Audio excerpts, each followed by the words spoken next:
Okay, Blake, what's the loudest thing you've ever heard? Sorry, what did you say? Welcome to the Church Gear Podcast, where we pull the tech out of the booth and onto the stage to share the most outlandish stories and hidden wisdom from the tech trenches. And now, here are your hosts. I'm your host, Blake Hodges, a man who is currently collecting workman's comp for the hearing loss that Toby has caused me on this podcast. And I'm here with my co-host who speaks louder than anyone I've ever met, Toby Walters. Do you want me to turn up my voice, Blake? Toby, I laid the irony out there perfectly for you. I'm the loudest person who's ever talked. I was teeing you loudest up. and most obnoxious. Hey, just loudest. So if you Google loudest sound ever heard, do you have, what do you think, Blake, might have been the loudest sound ever that happened on Earth? Like, what kind of category? Two thoughts. I think of a nuclear bomb going off. Okay. And then I think about the moment you hired Brian Deshawn, and I screamed with joy. So think a nuclear bomb, but think natural. Natural? I would guess when I do my belly dance. No, that's wildly unnatural. So Krakatoa volcano eruption was supposedly the loudest sound ever to happen on Earth. Krakatoa, that's fun to say. I know. You should try it. So I was out visiting a church in Indianapolis area, Traders Point, and I love church tech tours. I love to get to connect with the team and then see their space and what they do unique. And one of the fun things on this tour, and it was Wednesday night, so they're doing rehearsal while I was there. That's the best time to go. Totally. So everybody's there. You get to kind of see the vibe, but you're not in the way of anything. You get the excitement of the live environment without the stakes of it's actually live. Yeah. And so they took me to their broadcast suite, and I was like, haha, a suite, this is a really great space here. And then they took me through green room and then into their other broadcast suite. I was like, oh, you have two broadcast suites. And they said, yeah, one is for live and one is for in the room. And I'm like, okay, that makes sense. And then they took me across the hall into their third broadcast suite. I was not expecting the third. What's the third? Apparently it's like master control. Like it oversees both. So I don't pretend to understand things technical and especially I'm not a video guy at all. You pretend all the time. So, they explained it to me and I was like, oh, well, that makes sense. And it, of course, went right over my head. Smile and nod, boys. I know. But what was a favorite for me, because I was an audio guy coming up. And so they were mixing for the band on rehearsal and it was loud. And I just assumed, okay, you're mixing really loud because it's rehearsal. There's no one here. And I asked, do you run this loud on Sundays? They said, we do. And it was, Blake, I know DB ratings don't mean a whole lot to you, but I know they piss off Sister Karen when they get too high. So who comes and shows you the Google OSHA reading? Oh, Decibel Dan, he's got his decibel meter. That's right. So they're running 98, and that's pretty impressive. Most modern churches typically are 90 to 95, somewhere in there, and to run 98, that's impressive, and I love it. So my buddy Josh at Church of the City, where I go, every Sunday, he's walking up the aisle. And I just I'm Josh, 3 more dB. Come on, man. And what I want to say is that it's not about necessarily how loud you run it. It's how you mix it. So Blake, if you go to the movies sometimes, if you see Avengers or something, and it can be really loud in the movies, but does it hurt your ears? Well, yes, but that's just because everything hurts my ears because I'm a big old weenie. I had to have earplugs whenever I went shooting the other day. So, yes. Apparently you are a weenie. Yeah, I mean, I eat beanies and weenies all the time. But there you go. We're derailing here. And so, it's all about, and our old friend Boggs would say, it's not the gear, it's the ear. Oh, yeah.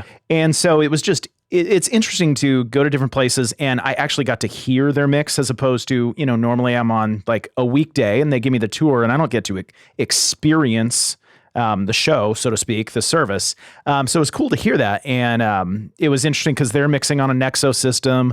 Church of the City is using a Nexo system. So it was fun to see the same system in a different environment and get to experience that. Yeah, it's like an A/B test, It's like whenever, we were in high school and you go on a date with a girl one night, you go on a date with a girl the next night. You got to have the A/B test. Yeah, it's like I go to any other company on the planet and I meet their marketing director and I do an A/B test and I'm like, oh, that's what a marketing brand director is supposed to be like. And if he could convince them to take this low salary, he'd be able to steal them and fire me. But since he can't do that, I will instead introduce our mixing and recording engineer guest, production manager, front of house engineer, and helicopter lover, Brenton Miles. Brenton, welcome to the show, man. What is up, guys? Do you really love helicopters? Dude, I have loved helicopters since I was a kid. Have you been on a helicopter? I have a few of them. Is it scary to you? Have you died in a helicopter? Not yet. I love them. Yeah, it's not scary. No, it's amazing. Actually, I feel like I feel a little bit more safe in a helicopter than I do a plane, which Why is interesting. That? Just feel closer to the controls, maybe? I don't know. I think it's just conversations I've had with, it's so nerdy, dude. Just getting conversations with pilots. Like helicopters, you can literally land anywhere. You can crash land anywhere. Planes, you actually can't. Stuff like that. Yeah, it's interesting.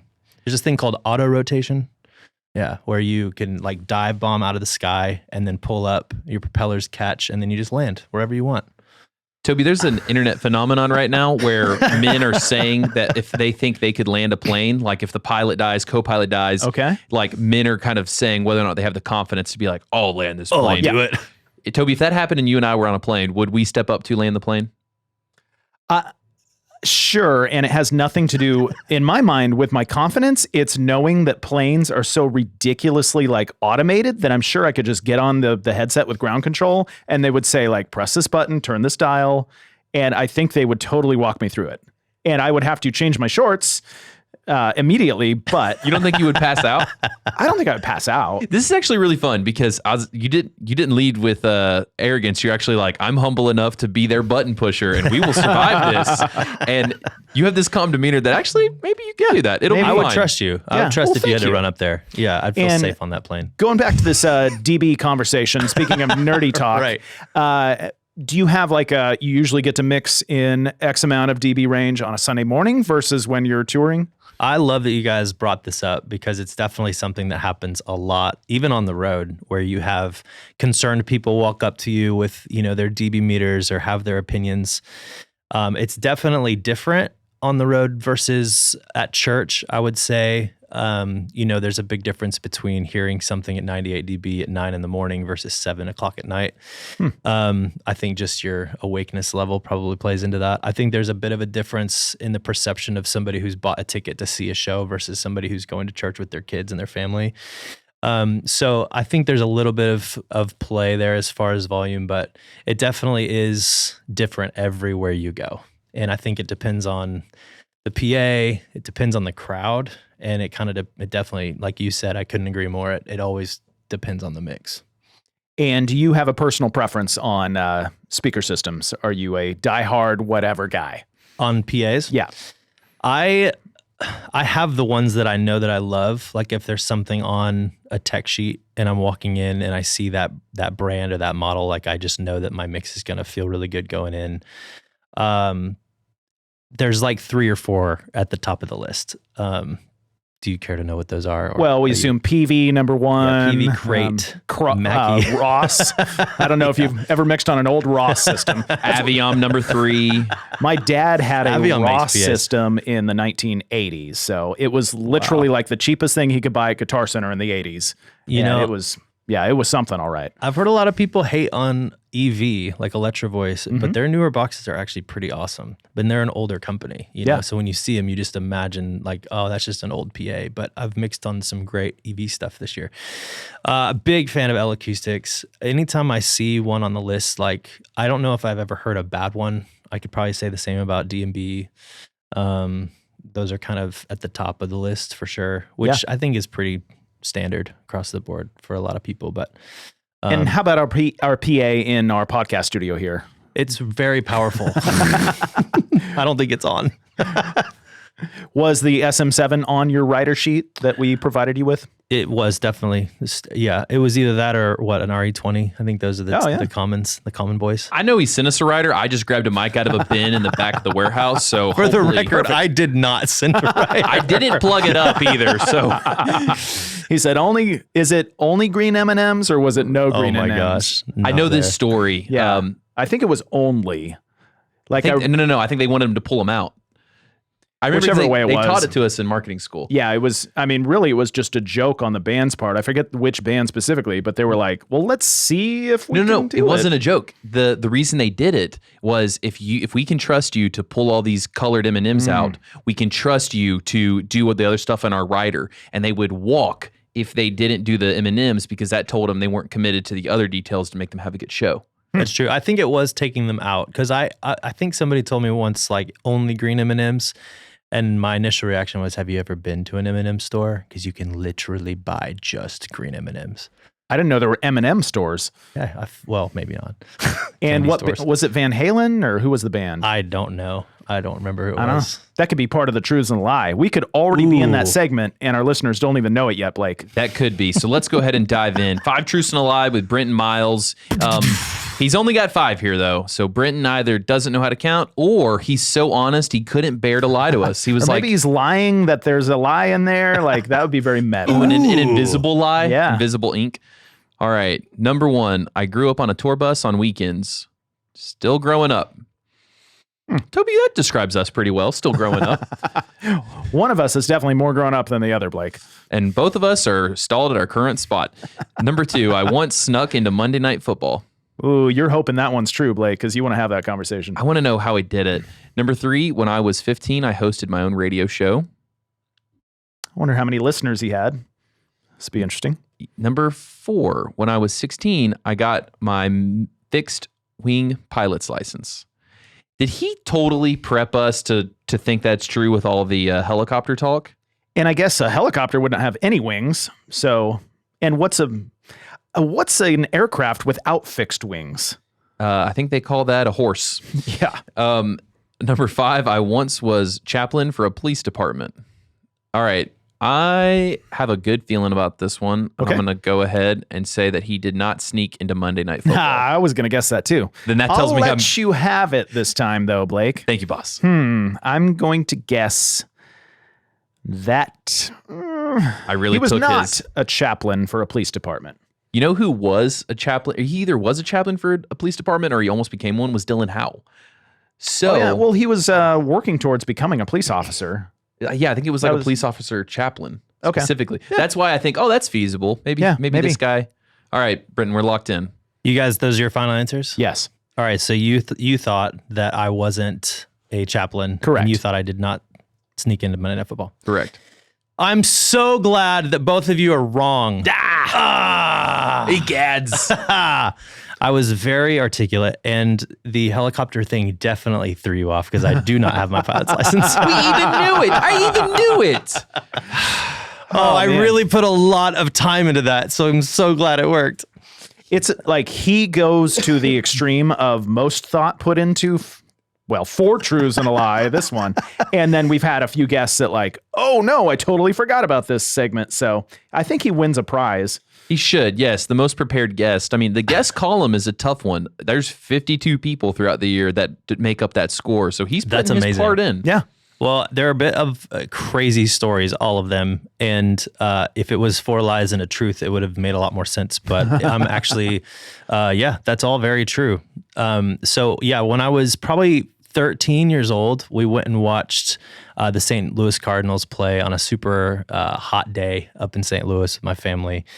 And afterwards, it was, I think, a Saturday night. We were walking around and got some spaghetti at the spaghetti house. We're walking around, and this is back in, I was 13. This is going to age me, but this is probably back in like 98 or something. And so this was the Trans World Airlines Dome, the TWA Dome, where this would have been like 2000. Sorry, this would have been like 2001.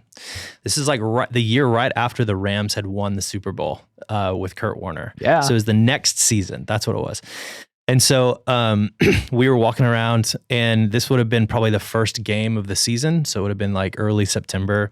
It was a hot day in St. Louis. And so we're walking around, and it's like evening time, and I see these ABC Sports trucks, big Monday Night Football on the thing. And we're walking next to the stadium, and there was a little crack, like a 2-foot crack in the door. And I was a 13-year-old kid. I was like, they're not going to get mad. Like, they might be annoyed, but they're not going to get mad at a kid, right? So I sneak in under the door, and the first person I meet is the associate producer for Monday Night Football. And man. he's like, oh yeah, totally. Where's your family? And so I bring my family in and our friends, and he totally gives us a tour of the stadium, the tour of the TV trucks, shows us like the replay computers and all of that. It was such a it's probably the reason I'm doing production. Like, seriously, it was like one of the coolest. That was your one of origin. the no, I mean, I don't know about that. I'm saying it probably played into it for pivotal sure. moment. Yeah, I mean, I'll never forget it. And it was definitely something that I always kind of look back to. But dude, it was the coolest thing ever because I loved the Rams. You know, I was a big fan of football. I'd never been to an NFL game. I'd only watched it on TV. So here we are at a baseball game. And I'm like, oh man, surely I could maybe I can just see the field or something. And he showed me a lot more than just the field. It was super cool. Dude, that sounds so fun. Getting to see the stadium, a belly full of spaghetti. I mean, Let's go. what can you ask for more? See, Blake, that's a moment where I would prove to you, see, it'll be fine. Just sneak under the door. 13, I act like I'm 13, it'll be fine. And nothing's really changed, you know. I mean, you wear all black, you can kind of go anywhere if you act like you know where you're going. True Hester has told me that if you wear all black and walk with purpose, you can get in anywhere. Yeah. And if you really want to make sure, just carry a ladder. Or just have a comm set on you at all times. Right. Yeah. Doesn't have to be connected to some anything. in-ear monitors, something like that. You're on your way. Yeah. And do you still love the Rams? We're giving away all these tricks to guys that probably don't need to know to do this. It's going to I think be he's exactly who needs to know. liability. And do you still love the Rams? Not at all. No, they left you. They left and they're gone. dead to you. I'm actually a massive Chiefs fan, and so living in Nashville. So the origin. Sorry, I'm just gonna rant. You can cut all of this out. Big Joe Montana fan as a kid, so I liked the Niners. And when he came to Kansas City, I was like, oh my gosh, my favorite quarterback in my not my hometown, but you know the closest team. And so I was like, I'm gonna be a Chiefs fan. And so I became a Chiefs fan, was heartbroken for decades. And then finally, the last few years, it's paid off. It's been a good time to be a Chiefs fan recently. Been a lot of fun. Yeah. Yeah, and I mean, people, say things about the Chiefs, but the haters are going to hate. No, so it's all there. It is. They got all the things they need. And now the Church Gear podcast is on the media train with the Taylor Swifties. There we go. Obviously. Oh, well, I mean, I'm on that train myself. I got a ticket. Someone who might give me a ticket is a police officer. He might have arrested you if caught you going under that door. Segue. So how did you become a chaplain for a police department? Oh man. I mean, the short of it is, we had a bunch of police officers at our church doing security, and I was leading worship one night, and we had he came up and was like, "Hey, I like your voice." I was like, "Hey, I like police cars. Let's go ride around." Hey, I like your voice. Hey, I like your gun. Let's trade. So we literally rode around and became really great friends. And he's like, "Hey, would you ever want to be like a chaplain?" And I was like, because he's like, then we could like actually do this for real. It'd be fun. And I was like, sure. I'm like on staff at a church. Nights and weekends, I could be Batman, be a vigilante, go stop crime. Heck yeah, let's do it. So I kind of officially, unofficially became their chaplain so that I could hang out with my police officer friends. What if, could we have a chaplain at Church Gear? I'd love to have a chaplain here to confess my sins to. He could go on ride-alongs for gear runs. With the errand runner. With the chaos that can happen on those runs, we need a chaplain praying every second of those gear Give runs. that guy a badge and he's in. I'm not volunteering. Well, Brenton, you've given us a peek into your background, but let's, like that door, pry it open even further. Amazing. After seeing the peak, I think we might want to close it too. Oh, no. It's scary in there. Oh, no. No, well, Toby said it's scary. I'm going to open it right up. So you've made quite a name for yourself in the production world. Like, were you just born with these skills, or did you have to develop them over a longer period of time? Give us like your tech background, your Batman origin story as it is into tech. Oh man, the Dark Knight in the booth. All right, I'll stop. Wow, just keep going. Well, it honestly is kind of true. I grew up on the road. My dad was a musician, so I was on a tour bus on weekends and fell in love with it. I remember being in second grade, wanting to be with my best friends in a tour bus when I was older, and moving to Nashville, and that kind of was the dream as a young kid. And so I was a musician all growing up. Dad was a drummer. I played drums, and started learning how to play guitar and keys, and really kind of started writing songs so that I could also learn how to record. And so one of my first jobs was actually at a radio station. And so my entry there was the owner of the station. His daughters were in school with me, and I was like, "Oh, cool! You own a station. Could I be an intern?" And so I ended up being like a 14-year-old who was going to the studio like after school, and they had this old Yamaha. It was an RM2408 console from the 80s. It was their old production desk. It wouldn't fit in their new production studio. They had just moved studios. And so they had it out in this warehouse just collecting dust. And I was like, oh, that's like a multi-track recording desk. I don't have a clue what I'm doing, but I know I want that. And so we ended up doing this trade where I would work a certain amount of hours because I actually wasn't old enough to legally be hired. So they're like, you could intern and we could pay you with that console. I was like, yes. I wonder if we could pull this off at a church sometime. We'd love to buy that mixer. We can't afford it, but we will trade you Blake hours for that mixer. Yeah, then we'd have to supply them a lot more gear for all the stuff I break. This is adorable, though. This sounds just like Toby's, origin story of having a studio in his church. So that's fun. I'm giving a lot of people a lot of very bad ideas. But honestly, I fell in love with recording after that. My parents' basement was kind of my playground as a kid, had the console set up. It was this old, very fun, like actually really great console that I didn't realize. Like the preamps were awesome. The EQ was awesome. And I was bottlenecking all of that through a PreSonus FirePod, like the very first, ADDA of somewhat of a budget going into like an old eMachines Windows computer. And so learning how to multi-track, learning how to stack songs together and just record all the instruments I learned how to play. And so I think, to go back to your question, I think it definitely was something I was born with, but then it's something I really wanted to hone. And I think the idea of like never stopping to learn, I actually remember telling my wife when I was 19 or 20, like when we were early on in we're dating before we were married, I remember saying that same thing. It's all about the ear, not the gear. Because I was always trying to find like what gear do I need or whatever. And maybe mixing can actually happen without all of this nice stuff. Since being older, it's not true. And now it's the other argument. It's like, it is all about the gear because of the ear. It's that whole thing. But yeah, that's kind of the short of it. I grew up in music. I led worship at church in the youth group and loved writing songs, started writing songs for church, putting songs out when I was really young. And then that slowly kind of turned into falling in love with mixing and producing music. And then when we moved to Nashville, we just had a big need for help at our church with audio. So I jumped in. One of the first things I did at our church here is like soldered cables, and then they needed help with monitors. So I jumped in to help with monitors. And then I was like, oh, I mix in the studio. Maybe I could mix like a team night or something. And then that turned into like mixing a lot of services, and then like coming on staff and kind of becoming more of an audio person than I ever dreamt of being or wanted to be, but still very much love all of it. It's kind of like an all around, I love producing music, engineering in the studio, being on tour. It's just, it all kind of goes together for me. And did that lead to, are you doing a lot with Cody and Kari these days? Are you touring with them pretty regularly? Yeah, we had a very busy year this year. Is probably one of the busiest, at least that I've had. I've been with them for about 5 years. And we did a Europe tour. We did Cody's first headlining tour this year. We did Kari's tour, the Blessing tour again this year in Europe and on the West Coast. And so, it was very, very busy. And this year will be, we've got quite a bit of events that we'll be doing. I don't know about tours yet, but it's a lot of fun being out with them. Nice. Close friends.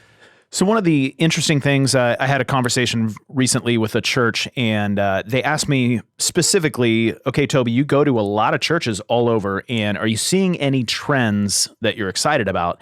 And I hadn't been asked that before, so I kind of had to stop and think to myself, like, and the thing that popped in my mind that I felt like I've seen recently is the reunification of worship and production. Like churches deciding, like reworking their org chart and even hiring somebody to be over both teams and rejoin them. How do you, like, do you have a personal opinion? Like, have you worked in churches where it was production is one department, worship is the other? Do you have an opinion on, should they be the same department, different? How do you feel about that? That's really a great question. I think that I would always, early on, I would always argue that it should be the same department because I always saw fruit in that. I think that production is worship. I mean, anything that we do unto the Lord is worship. And I think if you're gifted in engineering or gifted in video or lighting or looks or whatever it is, you're Gifted in looks? looks, environment. Oh Sorry, man, I need to be on the worship team, Toby. I'm gifted in looks. there it is. That's that contextual thing we can pull out and put on Instagram. But yeah, I meant visuals, looks on stage, or if you do look really good, you can be on the worship team. I think that there's definitely a bit of a separation somehow along the way. That's like you're a tech person and like you're a stage person, and it's not really like one is worship, one isn't. I think that we're all curating an environment for people to encounter the presence of God, and that's it. So if you're on stage, if it's all about your voice and how great you are, you're actually kind of not leading worship. You're just performing. I think if you're, an audio person, you're pushing it to 100 dBs just because you can. That's probably not curating an environment for people to encounter God. It's curating an environment for people to cover their ears. And so there's definitely like that that tension, right? It's like for me when I'm mixing, if it's uncomfortable for me, I know it's probably uncomfortable for someone else because I'm used to being around a lot of loud sound. But if I look across the room and I see hands in the air and people really encountering God or on their knees or like really engaged in worship, then I think that we're there. Like at least, we're kind of in the sweet spot. So it's not about what I enjoy. It's like, is this working for everyone else in the room? And I think that that's the same if you're a drummer. It's the same if you're a guitar player. Is what you're doing just for you, or are you doing it to help someone else enter in? That's what we're kind of all doing together. So yeah. I think to answer your question about the two teams, I think that I love the idea of two teams being under one roof, so to speak. I think that at the end of the day, what you see a lot, and I feel like what is still lacking a lot in the church, is that pastoral leadership over the creatives. I think that you need a pastoral person to oversee your worship team and to oversee your production team. And those do go cohesively hand in hand so often. We're all part of the same events. We're in the same room together all the time. And so I do think that having kind of these, leaders of obviously your individual teams is really helpful, just to have a great worship leader who's overseeing your audio guys who know nothing about sound is going to be really hard to pitch why you need a new console. So I think having a creative oversight of tech and maybe over worship is helpful. But then over that, I would say like having someone who really cares about the people. It's going on the journey with the individuals. It's knowing like your families are okay and that you're okay and that you're seen and you're heard, and like really edifying the body, so to speak, within your whole team. I think is really important. And I know for myself, like a lot like your story, I used to be a worship leader and a worship pastor, and I thought like a worship leader on stage. Like my head is in, okay, the arrangements of the band and what we're doing, what we're trying to communicate out there. And I mean, I had been an audio guy just like you to a certain extent, but it wasn't in my mind of like, well, no matter what I try to do up on this stage, it's never going to land with the congregation. It's never going to meet their heart unless the production team is translating it to them.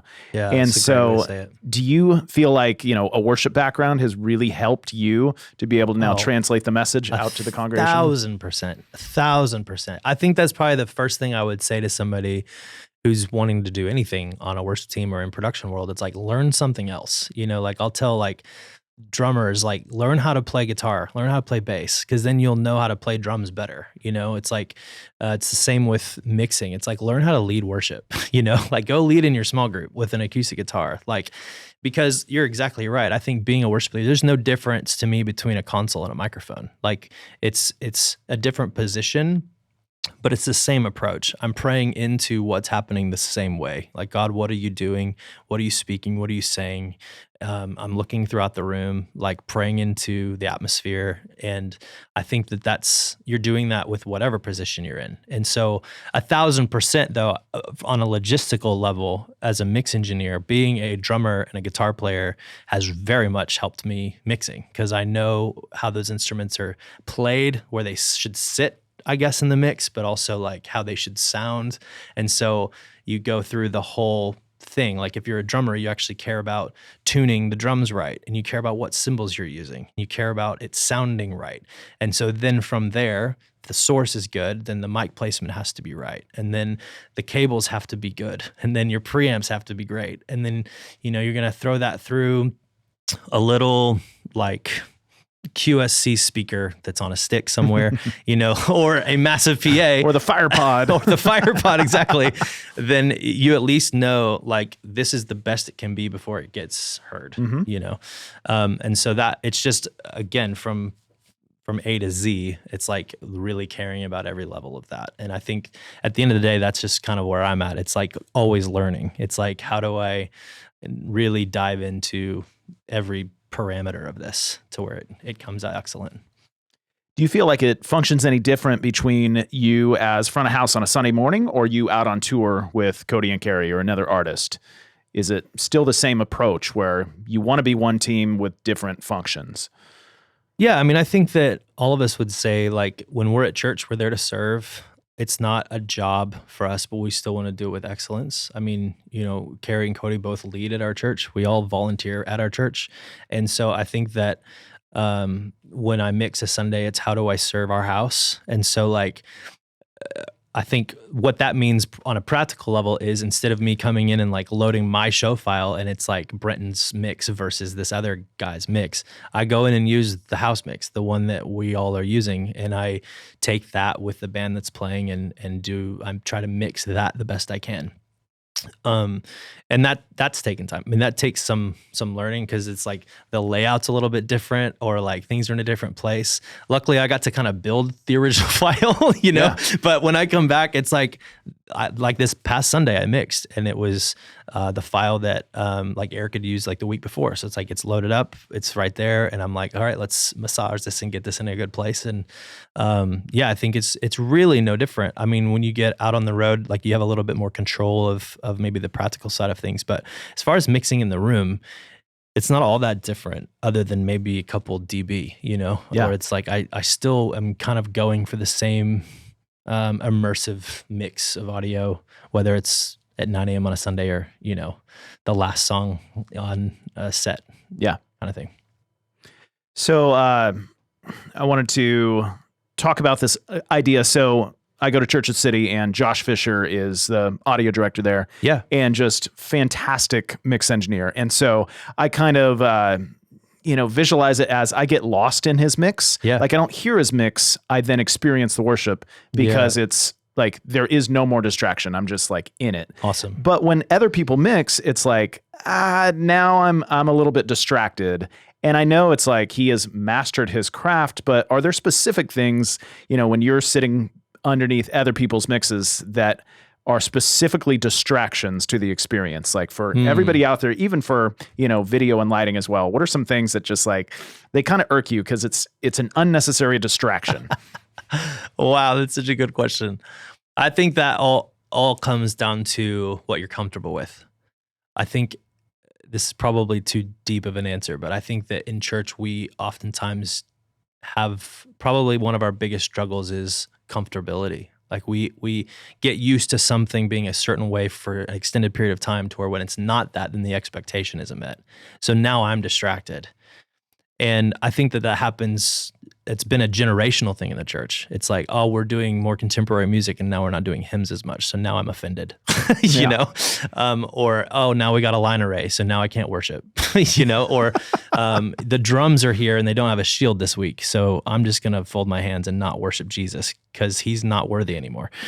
You know what I mean? It's like, I think that, yes, there are definitely things that irk us, but does that get in the way of us continuing to press in Sometimes it can. Sometimes the guitars just have so much 3K that it just hurts your ears. You know, sometimes the snare is just louder than the vocals.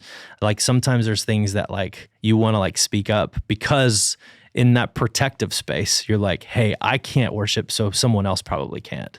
And as a leader, I think those are good things to like monitor and like maybe say, is this just me? Is this me not going at it? Or is like this just bad, you know? But I'd say 95% of the time, it's probably just preference. And if it's preference, does that mean that I can't worship? Probably not. So someone else is probably learning. So Josh might have like totally honed his craft and it's like amazing. Yeah. But the next person, it might be like their 5th or 6th time mixing. They don't have the same like ear yet, but it is growing. And so there's that grace. It's kind of like when you have your A worship team on stage, you can't have that 52 weekends or just kill everybody. So if you want to have more people, then there's probably going to be weeks where it's not as solid, and that's okay because it's church, you know? And it's kind of like with the podcast, like I can't ask every single question as the A host. So like sometimes as the Blake, A host, as the B host. Look, Blake and B stands for the B host, and you best believe I be it. And Todd Elliott said it best. Got to be brave enough to fail at something. And ever since that moment, I've been brave enough to fail at a lot here. So let's, Blake, I'm sure there are things I do that irk you sometimes and vice versa. So, but since you're the A host, I kind of have to let it go. You know, I have to let it be. I have to let it be. The talent, right? Yep, the talent. So, Brenton, you've sat on both sides of the glass, and our listeners can't see me doing the air quotes on the glass. But talk to me about, from the production standpoint, what are some things that you've seen, worship leaders or band members do that irk the production people? Ooh, that's a good one. Oh, well, I think a big one is probably just general respect. I think that always probably is the first thing. Like if you kind of come in late and you're kind of out of tune. Act like you're the A host. You haven't warmed your voice up. Act like you're the A host. I thought worship leaders were told to refer to themselves as the talent. I heard that makes great relationships. Yeah. Can I get some more stuff in my ear on the talent? If the first thing you tell your monitor engineer is, hey, can I get more of X, Y, or Z? You're fired. It should probably be, good morning. Yeah. How are you doing? Yeah. Like, how's the fam? Like those things. And, I think if it's just like kind of walking in business as usual, then it's just probably not a great environment. But I think, on a personal level. And then, I think like basic things like how you treat the team, and really actually growing to love and be involved in the whole process. Like I love that our team at The Belonging is very involved, like together, like for a long time. And I think that as we started the church, we were mobile for so long. So I remember back when we were meeting like at Rocketown, we would have to pull all of our gear out and set it all up. And so a lot of our production team were like our load in, load out. Like that was the majority. It was like a load in, load out team. And so we really found out, like before you ever join the worship team, you'd have to be on the production team. You have to like load in and load out, and you really find out like who these people are, early on, which really helped grow kind of a very healthy team.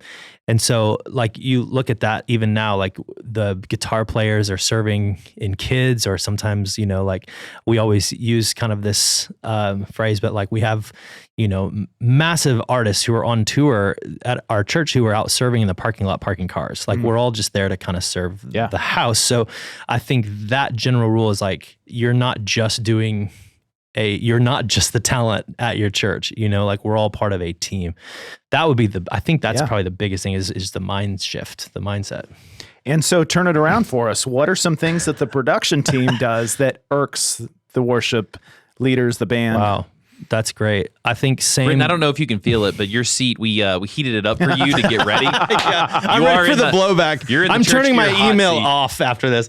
No, I think that worship leaders, I think it would be kind of the same thing. Like there's kind of the MO, like the front of house guy is just somebody who's no longer the worship leader, or like, somebody who's not Couldn't anymore. cut it so on stage. There's almost like that inferiority that kind of happens where you're like, okay, that's obviously like, there's almost like a chip on the shoulder. Like I'm living in this offense because you're the talent and I'm not, and it's so not the case. It's such a thing that needs to kind of get broken down because that's just a lie. And if you lean into it, you're just the only one who's going to be hurt by it. I think that honestly is something that together, like, again, it's that mutual respect both ways. Like I love, like when I go and lead worship, I'll have audio guys come up and like, how you doing? How's the fam? Like it's the same kind of thing. It's that mutual respect of like, we're doing this together, which is why I do love the team approach of like everybody kind of being under the same thing. It's because we all are all a team. And to add to that too, I think that doing church business as usual is not the end game. Like we're a community growing together. So that should probably look like worshiping together, praying together, getting coffee together, living life together outside of the sanctuary or the auditorium, whatever you call it these days, the venue. Like if we're only seeing each other and being together when we're in our positions, that's not real community.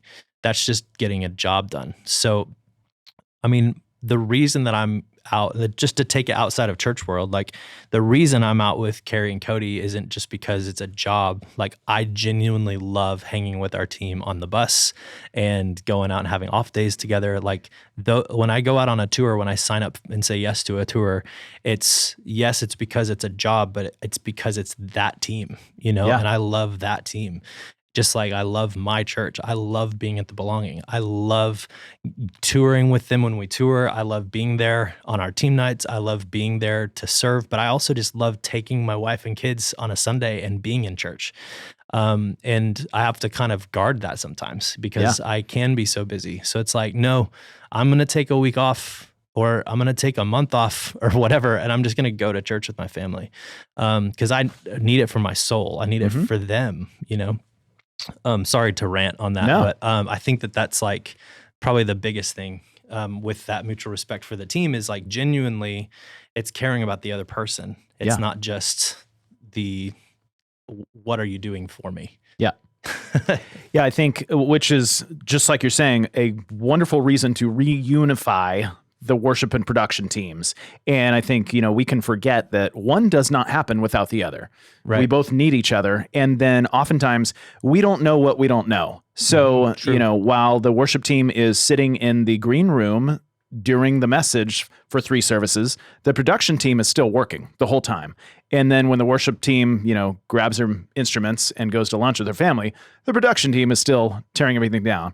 And then the production team doesn't know that well, they, worked for hours at home practicing these songs and learning the tracks and all this stuff. And so like to have that unification, to have a leader, to have a pastoral leader to help each side come together and understand. Yeah. I mean, what you just said there, like if that's happening in church, then I would want to question why. Like, why would the worship team be sitting in the back in the green room during the set? Ooh, speak on it, Brenton. And that's genuinely just because like, if the Holy Spirit's using your pastor to preach, don't you want to be in there? Like, wouldn't you want to be like eating off of that? Like all 3 times though? Yes. Yes. Because right, it's different. Here he goes. Like go grab a bagel between services or go use the bathroom if you have to. But like every service is different because God is a living God. Now, like obviously there's sensitivity. Like if you're by the book doing the exact same scripted message every week, then that's probably a different situation altogether. But I would say like, that is part of being on the team. Like if you're serving, then be all into what's happening in that service. And, instead of like surfing Instagram or like posting like, oh, I'm at church today. This is so sick. We're in the green room while the pastor's on stage. That kind of defeats the purpose of being in a family, like in a team. It's just and you're not really at church anymore. Yeah, exactly. You're in the back room eating snacks. But that is one of those things, like you said, like if I'm a front of house engineer and I see the worship team that's in the room with me, that then we're all in this together. Yeah. Like that is a simple thing that could shift the dynamic of your team. If you're having that issue, like maybe look at yourself and make the change. Yeah. And Blake, I know we've this has been a thing at Church Gear, and this is a thing everywhere of like, it's not on your job description, but if you're part of this team, like it's everyone's job. Every problem at Church Gear is everyone's problem, and everyone's success is everyone's success. It's great. I also like really resonate with what you're saying though, Brenton, on like the thing I keep hearing from your heart is like, if you don't have a real relationship with one another and like you're people to one another before you're people in a position, you won't have the necessary empathy to work together well. Yeah. Well, what you said about like everyone's successes is everyone's successes. Like if you're a rock star walking in from the day you start going to this church and there's a turnoff already, and then why should you be on the worst team just because you're gifted? You know, I think that there's something to growing in relationship before you're able to speak to somebody, you know, like having that, like before you confront someone, you should probably have a relationship with that person. Right. And so I think that is a big piece of what's missing sometimes is like, well, we need a position filled and this guy's a good drummer. He just started going to our church. Let's put him on stage. Well, hold up, you know, like that'll take care of itself. Like, let's maybe let him just sit in a service for a while, like, and actually become a part of the church and like be a part of this community and let's get to know him. And, you know, then when he does get to play and it's amazing and we're all like championing him and excited that we're doing it together, you know, instead of it just being like, yeah, it sounded good today. And I think, and I don't want to get, you know, way too far down a much bigger conversation, but, you know, a lot of churches might think, well, we just need a drummer. Right. And then the question becomes, well, have you created a culture where drummers want to come and be a part of it? Mm-hmm. Or do you just have, you know, a bad culture and now you have to get a drummer because nobody really wants to be a part of the team? Right. Yeah. I think that's a huge part of it. Like I remember like when I first started playing drums at my church, like speaking of that, it wasn't like, I can't wait to be a drummer at this church. It was like, I saw a need as a drummer, but I loved the people that were there. And so like after I'd been coming for a few weeks, they found out, oh, you play drums. Like, would you want to play like djembe in Sunday school? Yeah, sick. So I did. And then they added a drum set and I was like, I'd love to do that, you know? And then I played that. And it was like, we grew it together. Versus it being like, yeah, like you said, like a position that has to be filled. I think you're right about like community and culture. Like that's attractive to somebody's soul and heart and family more than just me having to play because they know I know how to play. Yeah. Yeah. And reunifying the teams really helps the culture. Well, and it just seems like the approach here, you know, he started in kids ministry on the djembe, not on stage. Like, are you a team where you're all doing it as a team? Or are you a group of people who all think they're stars and they're going a bunch of different directions trying to be stars? Like, yeah, there's a big difference between working together as a unit or trying to just, you know, freelancing, trying to be my best self in this one spot, but not really working together with everyone else. Stop acting like an A-host. That's the kicker. That's what this title should be. That might just be the title right there. I think that's what I love about Church Gear, though, is you guys have a platform that's obviously been built because you are a part of a community with so many churches. Like I've seen that you guys have done that even when we were at conferences together where we saw each other there. Like what I love is that you're able to speak to some of these things where like a lot of churches, church leaders, things that are based in organizations can't speak this plainly on stuff that really matters to church. Mm-hmm. I think we've seen in the last like few years, we've seen this thing happen in church where it's like, if you're not happy, then just go to another church because the production value is there. You know, it's like, and you could take that any toxic way you'd like. It's like, it comes down to, well, this church can pay me and this one can't. Like it literally happens. Like it happens everywhere. But I think if you really ask yourself, like this is actually the church, like the Big C church, like we are the body of Christ. We are a community. So it's not how it impacts you. It's how do you impact people around you. It's a place where you go to serve, not to be served, just like Jesus came to serve, not to be served. Mm-hmm. So if that's truly the example, then that's what we should be doing. And I think some of the biggest and most tasteful fruit of someone's life is somebody who's stayed when it's hard. You know, some of the people that I've seen, even in toxic environments or toxic leadership, like I've seen people stay because they cared about the people and the fruit of their life has grown and grown and grown, regardless of how they're treated. God blesses that person for just staying and investing and really building people. And so, whereas I think even as a younger person, I would have gone like, I'm out, peace out. Like, I just don't like to be around it. I think now it's like, no, like this is our place. Like now, like this is where I am. Like we're putting roots in.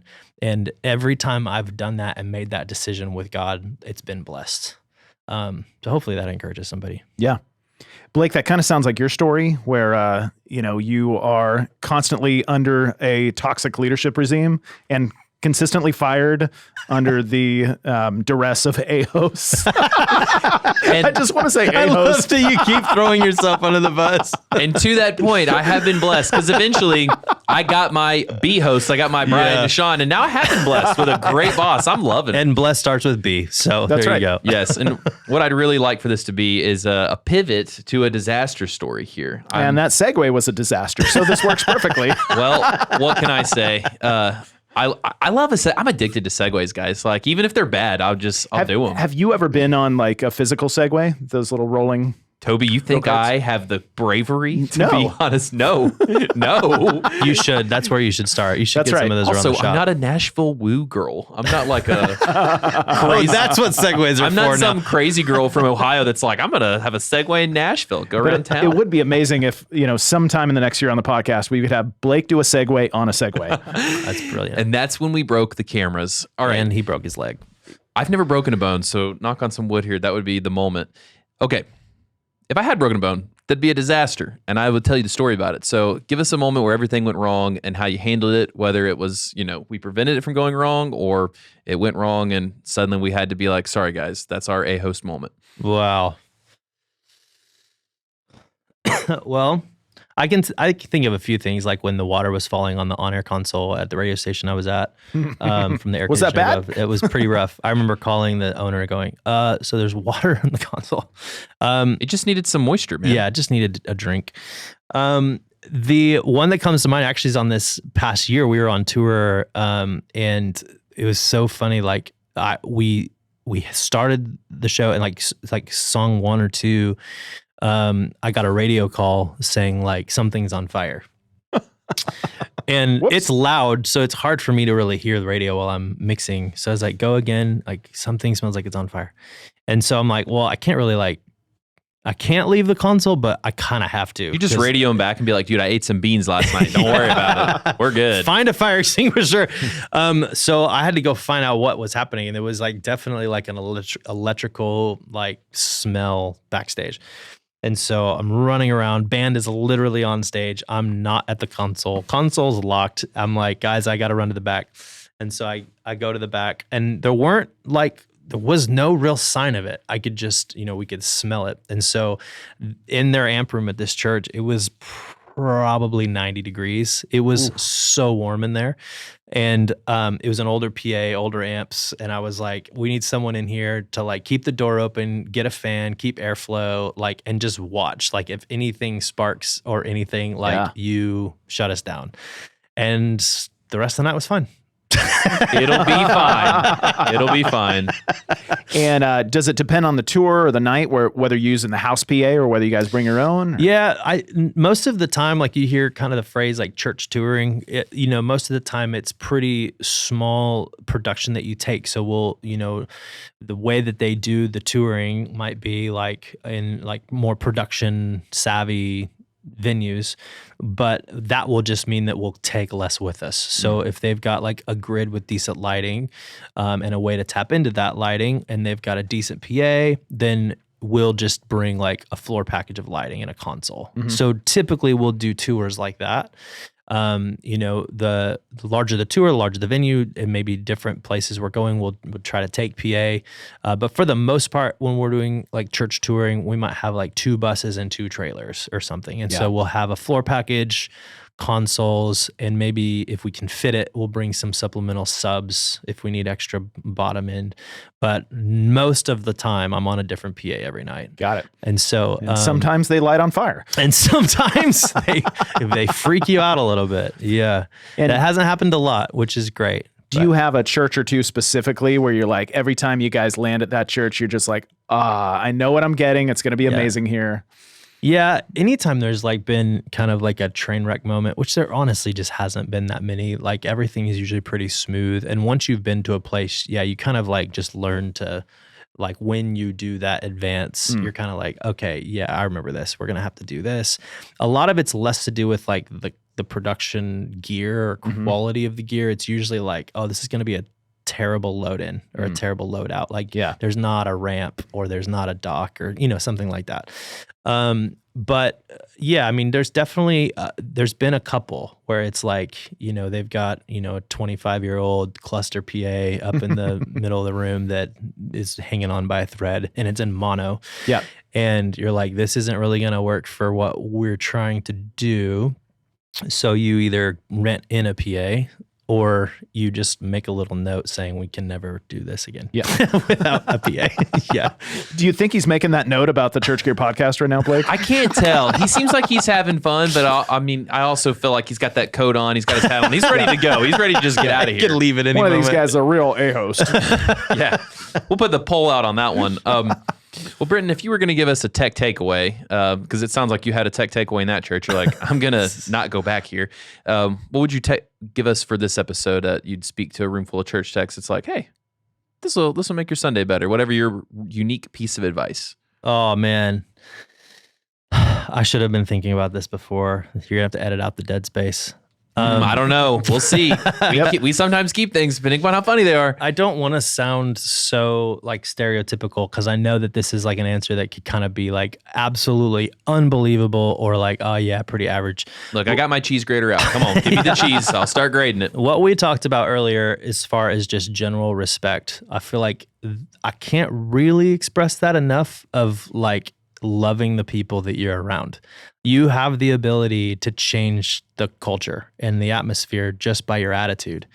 My parents taught me early on, like, you're a thermostat, not a thermometer. It's like you can set the temperature, not just be the one reading it or complaining about it. And so I think that every room you go into, whether it's a church or the coffee shop, like you can be an atmosphere shifter. And I think that all just comes down to how you treat people. And it sounds so vague. And, I hope it's not just throwaway. I wish I had something really funny to say, but I think that's probably, if you were to actually take something away, I think that would be it. No, that's a great one, man. Like, this is a more serious segment of all of them. We're pretty funny at times, but also like this is the moment that it's like, hey, let's make sure something was of value in this episode. That's amazing. And I think that's very valuable. Even the times that I've had to learn some stuff here that wasn't my job, I'm not learning other people's jobs so I can do their job. I'm learning their job so I understand how I impact their job, and it helps me work with them better. So totally get that. Yeah, that's huge. I mean, literally what I said, like drummers learn how to become guitar players, like audio guys dive into like leading worship in your small group, or like learn how to do lights, or like go run lyrics a weekend. Like when you really learn what the whole team's doing, you not only have an appreciation for it, you can relate to them. So everything you do, now like, oh, when I do this or when I make it really loud in the room, it's affecting the way that comms is hearing or not able to hear this or whatever. Like you just have all of this context for what you're doing in your position. It's so huge for an operation or a team or whatever you want to call it. So Yeah. It's like at Church Gear, like Blake, I've literally done every job because that's what we had to do. I know, that's what you have to do. And it'd be different if I like bought a Subway franchise. It's not like I've never made a sandwich before, but like I've never made a sandwich before. Never microwave popcorn either. So. It is nice knowing that your leader would never ask you to do something that they haven't done themselves, which I think would play into this conversation. Well, Brenton, man, what should we point people towards other than that great piece of advice? Anything you want to say, hey, check me out here, or you could say, hey, I live in a bunker. Don't talk to me. Either way, you'd be surprised. We've had a couple people say that. I kind of had this crazy thing happen in 2020 whenever everything shut down. We were going to go out on tour, and we were in rehearsals and tour got shut down. Like had to just basically pack up and go home. And that was going to be the busiest year yet. Like we were really looking forward to 2020, and everything stopped just like everybody. And I was kind of in that frantic thing, kind of all of us probably were, of like, all right, God, I'm going to need like a father-son side project. Like we need something here. And immediately I actually asked God that, and immediately felt like I should do these online courses for people. And so I started a website. It was literally just BrentonMiles.com, and took 3 weeks and did these tutorials on basics of a DAW, like Pro Tools, basics of like live audio, and then basics of mixing, and put those out there for the world. And it was unbelievable, the response, just putting it on Instagram and seeing like how many people needed it. Because at the time I didn't realize all of these worship pastors had become overnight producers and had to do their church live stream at home. Yeah. And so they're literally taking a band recording and having to put it in Logic and figure out how to record, and no one knew how to mix. So I was getting these emails back from guys that were like, my pastor's mad at me. I don't know what I'm doing. I'm about to quit my job, but I took your course and now we've fallen so in love with music and making it that we're writing our own music. And I'm like, yes! Yeah. And so I have kept them up with the intention of taking them down for so long, because I haven't gone in and like updated them, and I really want to. But this past fall, I did a new, real simple course on mic placement and technique. And I do have courses online. So if you're like wanting to just learn how to do a basic mix or anything like that, I've got that. I do a little bit of online coaching as well. So if you want to check it out, it's just my name, BrentonMiles.com, or Instagram at Brenton Miles. He took people who were ready to quit their job, they're about to burn out, and now they're standing out. I mean, that's pretty quite the transformation. Maybe he can fix you too, Blake. Hey, let's do some of that consulting. There we go. Let's pair that up. Right. I'll put that in my budget for next year. Amazing. Denied. A host.